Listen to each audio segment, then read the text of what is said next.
Once upon a time, in a kingdom far, far away, was a group of film nerds, collectively known as Film East. Led by their fearless leader, William, Niamh, and Shelby talked endlessly about all types of movies and television on their podcast program, Film East Chats.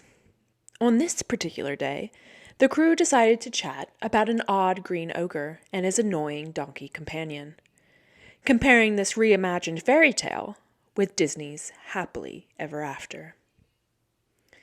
Should you decide to keep listening, you too will ponder the wonders of Shrek's unconventional fairy tale narrative.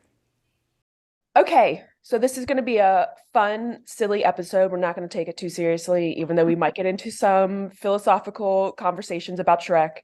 But, let's have a little fun. We're going to talk about Shrek. Everyone loves Shrek. He's the meme lord. He is so iconic. When he did that face in the movie, that's always memed. That's like with him, like, I was like, oh my God, it's a meme. I was so excited when I saw that. Anyways, okay. So here's a little fun intro question, just to warm everyone up before we get into the deep conversation. What's your favorite fairy tale character? I know we had a discussion in the chat before this. I forever will claim Gingy. And let me tell you this full story of my personal relationship with Gingy from Shrek. When I was younger, I was in dance and I was in ballet, and the ballet for that year was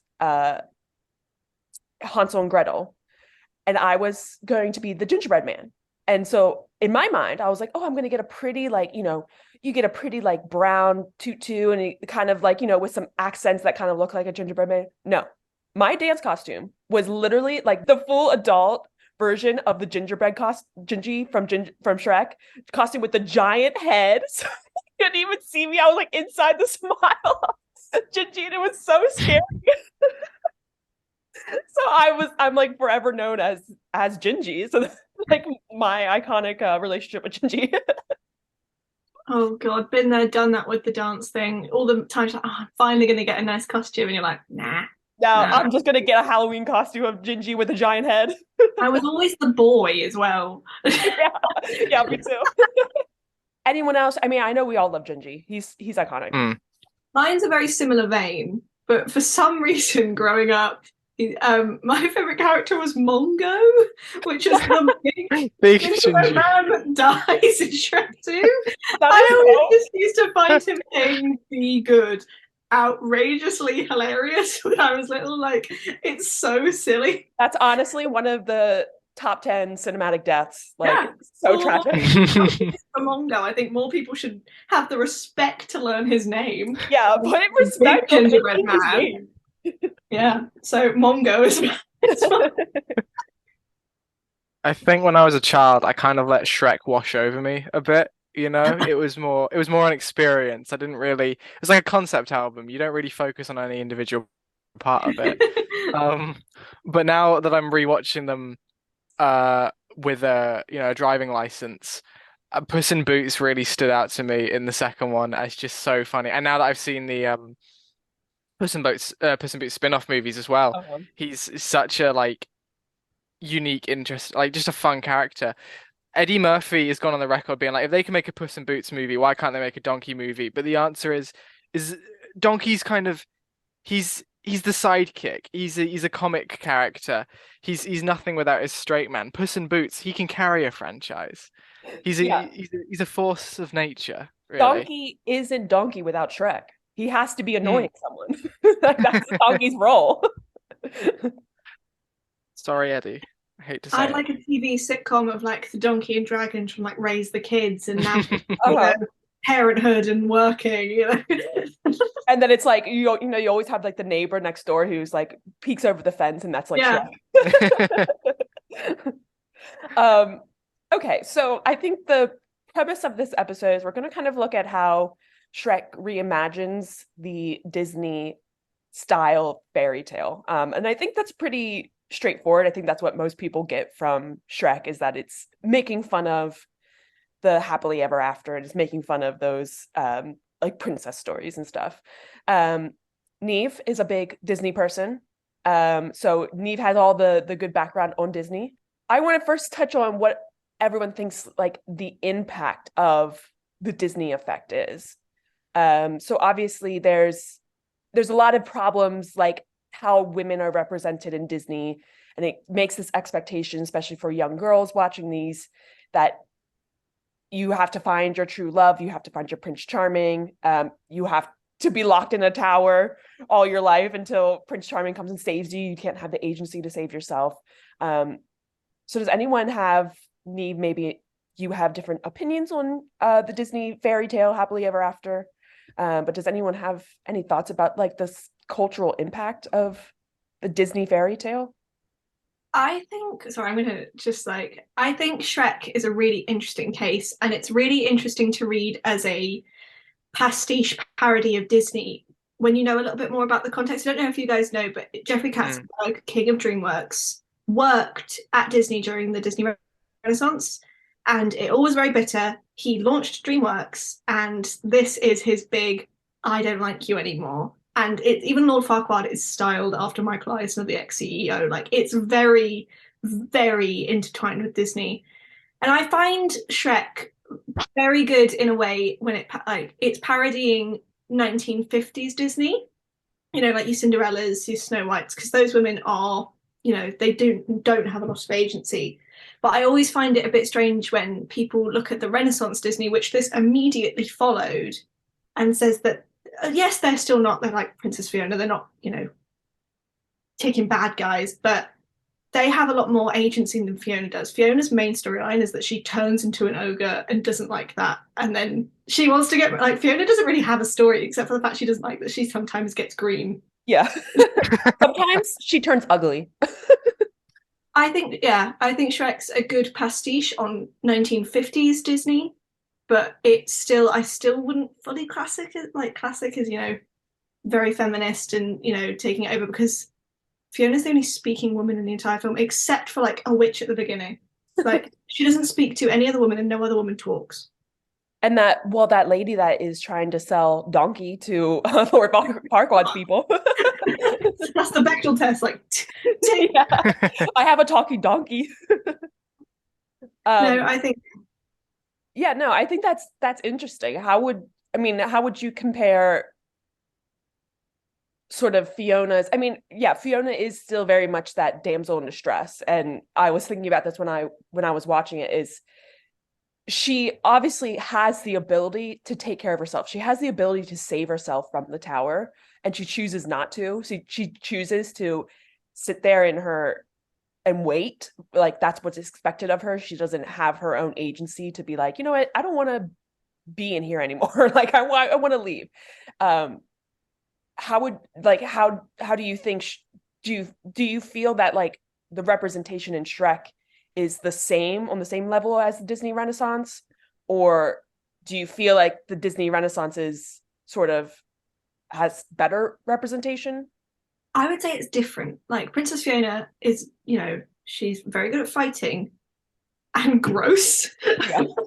Like it's interesting. It's a different form of representation, and it was groundbreaking when in 2001, like seeing a woman being able to take care of herself and openly be disgusting. Like, you know, women are gross. We all find gross things, and that's really fun. But you have one Princess Fiona, but you have a whole catalogue. You know, like Mulan, Belle, Ariel, all of them in their own ways have different agencies. And besides, you know, being gross, what are Fiona's interests? What does she like? What does she do during the time besides learning to fight? Like, she is still quite one-dimensional. That's, you know, I think they could have done a lot more to sort of make her more of a character rather than someone for Shrek to fall in love with. I find the Robin Hood scene really interesting because it's a scene where, you know, they're attacked by bandits and then Fiona holds her own, does a bunch of Matrix references, and kicks ass. And it's like it's a fun scene, it's a good scene. But when you kind of look at it in the whole, it feels like it feels like a weird sidestep in the narrative. It's kind of just tacked on. It doesn't really add to the plot. It doesn't change anything. You don't learn anything about the characters. It feels like a scene added on just to contrast the, like, as you say, the representation of Disney princesses as damsels in distress and fair. And I mean that's good. It's fun. It's a great thing. But at the same time, if you took away that scene, it would change very little about Shrek. It feels almost, at the time, I'm sure it was very striking, but from a modern perspective, it's almost kind of performative in that it's just kind of thrown into the mix. Where if you were to compare it to, I don't know, a more modern story like Nimona, which has just come out, on Netflix, or even Mulan, as you said, which came before, in which the action and the fighting and the dynamic nature of these characters are woven into the narrative and woven throughout the plot and kind of developed throughout, rather than just shown off in one scene just to kind of tick off a box and then move on. Um, it's a striking kind of contrast. What do we I think? also find, Oh, oh, go ahead. sorry. I also find, that the main crux of Fiona's story is that she turns into an ogre at sunset. Yeah. But I was talking to my boyfriend about this. Fiona is presented at probably a UK size 16. That's, maybe at the time it was different, but that is like the average size now. Yeah. And everyone's like, oh, like, oh my God, that's disgusting. They don't really talk about the fact she's green. They call her fat a lot. And like, I know at the end, she learns to love herself, but she doesn't really. She's disappointed that she's green. Like, she doesn't want to be an ogre. It's only probably by the end of Shrek 2 she's happy with the way she looks. And I find it really interesting that this is meant to be this we're not like Disney, but they vilify the way she actually looks. They don't like the way that like female protagonist is actually presented. So I found that really interesting. Yeah, that was something that I was thinking about too, is the way that they treat the fatness. I mean, and I understand like the time period. This was before, we were all like, stop making women so skinny, but even Shrek, even he's very self-conscious about, oh, I'm so ugly and I'm so fat and I'm scary. And it kind of like, I felt like when I was rewatching it, it kind of puts like the message forward that only like fat people can love fat people. Like, because like, I mean, I understand like how Shrek is very self-conscious when he overhears Fiona talking and thinks that Fiona's talking about him being ugly and how can anyone love something so ugly and gross. But then it's like, he's like, I can't love her because she's a beautiful princess. But when she's ugly, yeah, sure, I could love her. That's fine. Like it's very silly. I find that with Lord Farquaad as well. Like, yes, he's a villain, he's not nice, but you don't really see him do anything particularly awful. It's mentioned, that he's, a bad character, but it's very tell, don't show. We don't see him do anything. And he ripped Gingy's legs off. That's true. Gingy's legs off. But that's about it. And then for the rest of the film, he's vilified for being short. Like, that's why he's a villain, because he's short. Like, it's the similar vein of they're fat, he's short, you shouldn't like them. It just feels, for a franchise that builds itself on, like, not, like, holding itself to Disney standards, it's holding itself to Disney standards. It's just doing it weirdly. Well, and that's the whole thing is, like, I feel like particularly now, the legacy of Shrek is let your freak flag fly. Like, if you've ever seen the Shrek musical, that's what yes. It's all about embracing your weirdness and embracing how like strange people are and just like being a part of it, like just being yourself and being weird. But it's like also, if you actually watch the movie, they're like, you're like, it's not okay that they're weird. Like that's like the whole point is that like everyone's being picked on for being weird. And like and if you think back to the second film, I know we're not focusing too much on the second film, but sort of the whole storyline, the whole plot of that movie is both Shrek and Fiona wanting to be human again and wanting to be pretty and beautiful, and Shrek becomes like this very handsome shining knight. So like he again like is not embracing his weirdness. He's like, I want to be something that I'm not, which is kind of contradictory of what they're trying to put out in terms of all of these fairy tales who are weirdos and strange, and they live in a swamp, but they're all coming together and living in the swamp together. You know, they're all being weird together. But, you know, it's still like putting that expectation of wanting the normalcy, wanting to be beautiful by society standards. We talked a little bit about the gender stereotypes. And I think there is some sort of conversation about it aging poorly. In terms of like Lord Farquaad, he's obviously all the jokes about him having to prove his manhood by having a big giant castle because he's short. And Fiona still being, you know, finding herself so unattractive and so gross because she's an ogre. But what do we think about Shrek? Because I think Shrek is a very interesting character because he is able to embrace both his masculine and feminine side. I just feel like Shrek is like that, you know, he's done the work. He's gone to therapy. He's happy with himself. He's eaten his eyeballs by himself at dinner. Like he's like doing the work to like have inner self-love. And I just think that's such an interesting character, an interesting way to present like this Prince Charming, because Prince Charming is always so egotistical and so all about himself and just wants to save the woman, where Shrek is just like, I just want my swamp back. It was striking rewatching it the other day how consistently I felt that Shrek was completely in the right in any given situation. Yes. Every time he'd snap at someone and yell something, I think he's been completely reasonable. And even when he'd yell at Donkey sometimes and it was framed as if he'd just like done something incredibly cruel, it's like, honestly, he's been through a lot and he's kept his head pretty well so far. I can understand him getting a little bit cross. But it is like, it presents Shrek like in the ideal, in this sort of fairy tale world that they live in.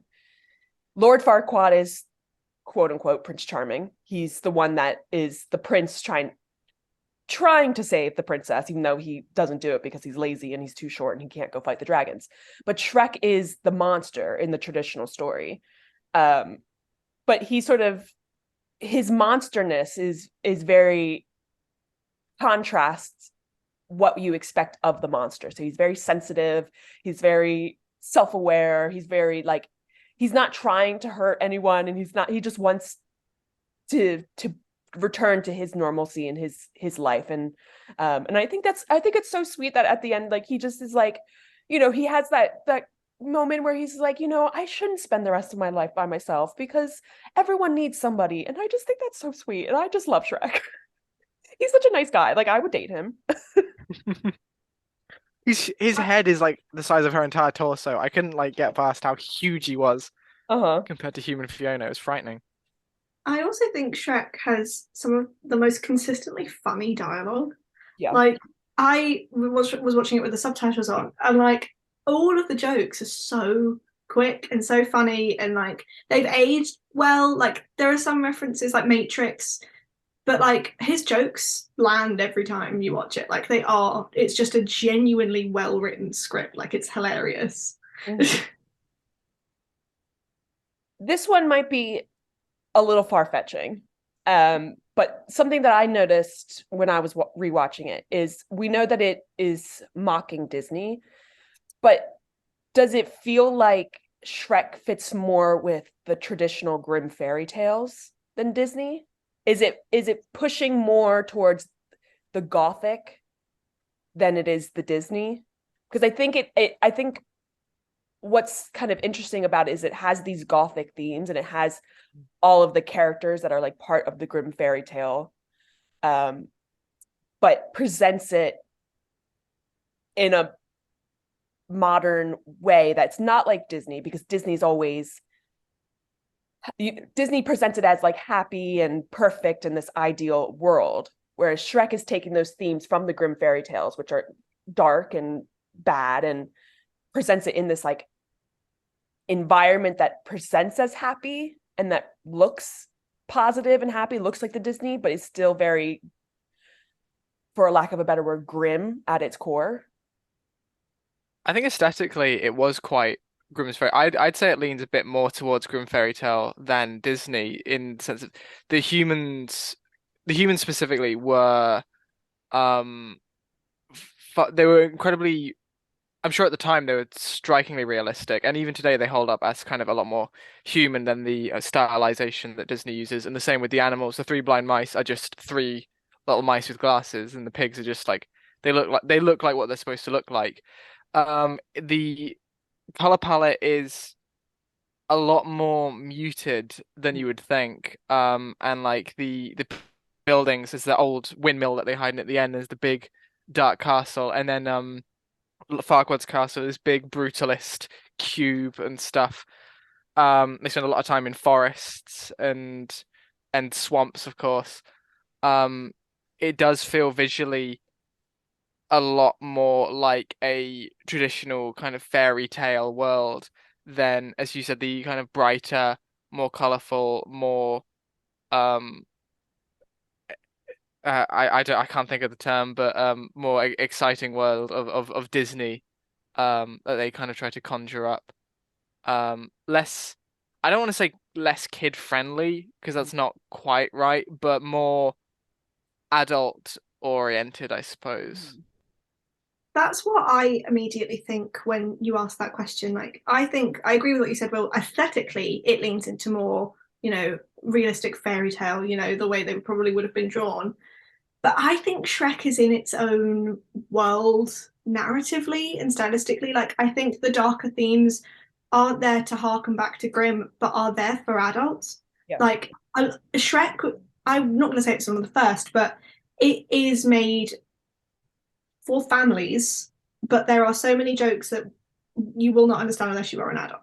Like, that is just how it works. And I think its darker themes, its jokes, and all that stuff makes it this pop culture phenomenon that is not like Disney or Grimm. It's its own weird little world where it's darker, it's more mature, but I don't think that necessarily makes it more like old fairy tales. It's a new fairy tale.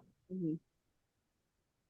Yeah, I think your mention of like the pop culture, I think that's what makes Shrek so like in a way timeless, because it is so grounded in the 2000s. It's so grounded in our modern age. And I don't know. I didn't have really anything to say about that, but I just really like the idea that it's grounded in pop culture and it has all this pop culture references. And I think that's what, like, because I think Disney acts like they're making culture, whereas I feel like Shrek is making fun of Disney again in that way, where it's playing with the culture that is already around it. That's not necessarily Disney's perspective of we are Disney, we are the movie industry, in that sort of way. I also think Shrek's so interesting in that it pokes fun at pop culture. In the sequel, I actively pause when they're in Far, Far Away because the puns in the shops are hilarious. Like, it gets more and more comfortable with being a part of pop culture, because at the time it was, it was. But we briefly mentioned it sort of at the beginning and off when we weren't recording. Shrek is a part of culture. In 2016, you could not log onto the internet without a Shrek meme. I was in that age, I was 16, 17. It was inescapable, the Shrek memes. Like, they were everywhere. And even now, if All Star comes on, if you're out, everyone runs to the dance floor. It has become its own, Shrektacular phenomenon in the world, and it's only getting bigger. And they're teasing an Avengers style comeback of Shrek in The Last Wish. Like, is Shrek gonna return all jaded and old, like Indiana Jones? Like, it's just wild. Shrek has become its own, its own. What's the word I'm thinking of? Pantheon in pop culture. It's only gonna get bigger, I feel. And so I guess it did achieve its mission of being on the same level as Disney, because it's like, you have a mouse, I have an ogre. Is there anything else? We're running out of time. Anything else that anyone wants to mention that they love about Shrek, hate about Shrek, thinks maybe aged poorly? I will defend all-star as a genuinely good song to its death. It's been poisoned by meme culture, but I think it's an earnestly good song, and I will defend Smash Mouth. I will be the knight or ogre in shining armor, kneeling at their feet in defense of them. And I wanted to make that clear. My personal favorite is the fairy godmother when she sings at the end Oh, of yeah. Shrek. That was so iconic. Like That's my shining moment. Yeah. And Shrek.